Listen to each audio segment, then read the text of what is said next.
Saya berikan satu amalan, tapi tolong catat baik-baik ya. Ini rahasia antara kita saja.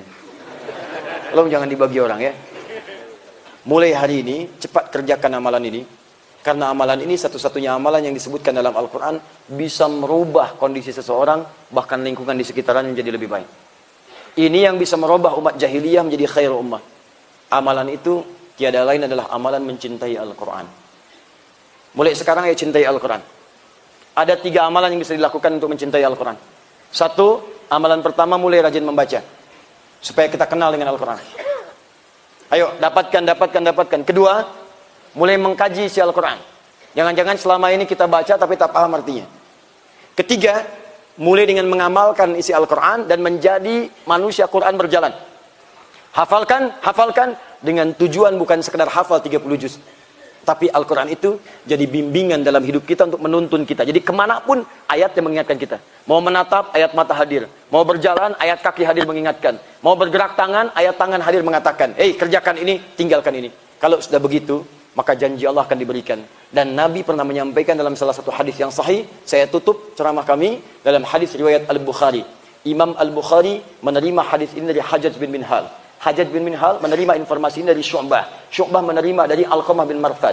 Alqamah bin Marthad menerima dari Sa'ad bin Ubaidah. Sa'ad bin Ubaidah menerima dari Abu Abdurrahman As-Sulami. Abu Abdurrahman As-Sulami menerima dari Uthman bin Affan dan juga Ali bin Abi Thalib radhiyallahu taala anhuma dari Rasulullah sallallahu alaihi wasallam.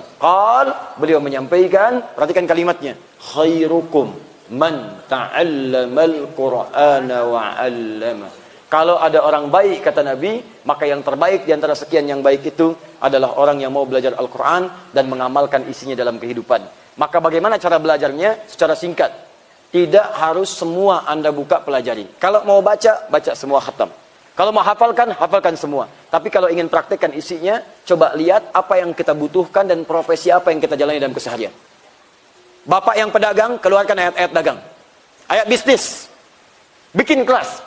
Cari ustaz, cari habib, cari ulama, cari buya yang mengajarkan bagaimana cara berdagang yang baik dalam Al-Quran. Buka hadisnya. Ayo, Anda yang di pemerintahan, buka Kitabul Imarah, tuntunan pemerintah dengan baik, keluarkan. Anda yang belajar di kampus-kampus, sekolah-sekolah, keluarkan ayat-ayat ilmu, telusuri, baca, pahami. Buka hadisnya, Kitabul Ilmi, turunkan ayatnya. Bikin kelas khusus kajian untuk penuntut ilmu. Ibu yang rumah tangga, Bu, sudah belasan tahun ibu jadi ibu. Berapa puluh tahun jadi ibu. Keluarkan ayat-ayat ibu Qurani. Tahun lalu, saya bimbing ada satu rombongan haji khusus dari Kedutaan Besar Arab Saudi. Saat berangkat ke sana, saya ditunjuk jadi Amirul Hajj. Siapa mereka? Allahu Akbar, orang-orang hebat. Di antara mereka adalah para penghafal Quran masih kecil-kecil, anak-anak, cilik-cilik. Ternyata yang haji itu bukan anaknya saja. Anak yang hafal Quran, bapaknya ikut haji. Ibunya ikut haji. Gurunya ikut haji. Temannya ikut haji.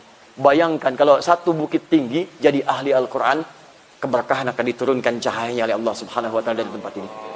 Ya. Karena itu yang mulai bergerak, jangan kalah oleh daerah-daerah lain. Saya sudah roadshow ke beberapa tempat di wilayah-wilayah di Indonesia, hampir rata-rata sudah menyiapkan diri menjadi ahli Quran. Yang dahsyat, Bapak Ibu penting mesti tahu ini. Ada satu keluarga, bapaknya kerja di bangunan, orang katakan kuli bangunan. Istrinya seringkali ngambil suluh, kayu-kayu di sawah. Pekerjaan cuma demikian. Anak ada 3.